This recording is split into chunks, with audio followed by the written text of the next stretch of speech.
हाय दोस्तों, आज हम बात करेंगे एंटीमैटर क्या होता है। तो एंटीमैटर विज्ञान की दुनिया का सबसे रहस्यमय और ख़तरनाक कॉन्सेप्ट माना जाता है। मतलब भाई आसान भाषा में समझे तो एंटीमैटर मैटर सामान्य पदार्थ का उल्टा रूप होता है। जैसे मैटर होता है उसी का ऑपोजिट एंटीमैटर कहा जाता है। जैसे इलेक्ट्रॉन का उल्टा पॉजिट्रॉन होता है। हम जिस चीज़ को रोज़ देखते हैं जैसे इंसान, पानी, हवा, पत्थर सब मैटर से बने हैं। मैटर के छोटे छोटे पार्टिकल्स होते हैं। Electron minus charge, proton plus charge, neutron no charge. लेकिन एंटीमैटर में इन्हीं पार्टिकल्स के उल्टे चार्ज वाले कण होते हैं। इलेक्ट्रॉन का एंटीमैटर रूप पॉजिट्रॉन प्लस चार्ज होता है। प्रोटॉन का एंटीमैटर का जो रूप होता है उसे एंटी प्रोटॉन माइनस चार्ज कहते हैं। यानी एंटीमैटर में सब कुछ उल्टा होता है लेकिन दिखने में मैटर जैसा ही लगता है। और भाई ये एंटीमैटर की सबसे खास और ख़तरनाक बात यह है कि जैसे ही एंटीमैटर और मैटर आपस में टकराते हैं दोनों पूरी तरह डिस्ट्रॉय हो जाते हैं और बदले में बहुत ज़्यादा ऊर्जा एनर्जी निकलती है। मतलब भाई मैटर और जब एंटीमैटर आपस में जब टकराता है तो बहुत तेज़ ऊर्जा निकलता है, एनर्जी। इसे कहते हैं एनहिलेशन। मतलब इस फेनोमिना को कहते हैं एनहिलेशन। इसमें आइंस्टाइन का फॉर्मूला लागू होता है, E=mc²। मतलब थोड़ी सी एंटीमैटर भी न्यूक्लियर बम से कई ज़्यादा ताकतवर धमाका कर सकती है।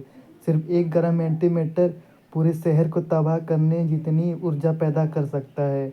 एंटीमैटर आई कहाँ से? वैज्ञानिकों का मानना है कि बिग बैंग के समय मैटर और एंटीमैटर दोनों बराबर मात्रा में बने थे।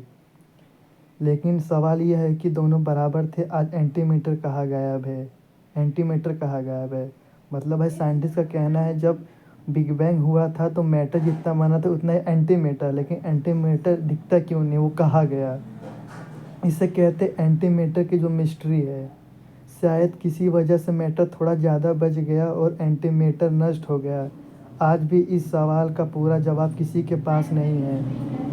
क्या एंटीमैटर बनाई जा सकती है? हाँ, लेकिन बहुत मुश्किल और महंगी है।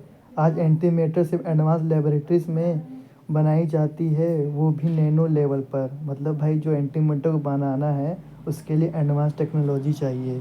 और भाई 1 ग्राम एंटीमैटर बनाने की कीमत जो होता है वो $1 बिलियन में आते हैं। मतलब बहुत ज़्यादा पैसा चाहिए होगा, रुपए आपको। उसे स्टोर करना भी बेहद मुश्किल है क्योंकि एंटीमैटर किसी मैटर की चीज़ को छूते ही डिस्ट्रॉय हो जाती है। और भाई अब बात करते हैं एंटीमैटर का जो इस्तेमाल होता है वो कहाँ कहाँ होता है। एंटीमैटर सिर्फ डिस्ट्रक्शन के लिए नहीं, आज इसका इस्तेमाल मेडिकल साइंस में हो रहा है। जैसे कैंसर डिटेक्शन है, फिर भाई हाई लेवल फिजिक्स रिसर्च में होता है, और फ्यूचर में भाई स्पेसक्राफ्ट फ्यूल के लिए आएगा, इंस्टेलेशन ट्रैवल के लिए। मतलब भाई एंटीमैटर का जो यूजेस है वो कैंसर पकड़ने के लिए हो सकता है, और हाई लेवल जो फिजिक्स है उसके यूज़ के लिए। फ्यूचर में भाई हम रॉकेट साइंस के इंजन का जो फ्यूल है उसके लिए एंटीमैटर को यूज़ कर सकते हैं।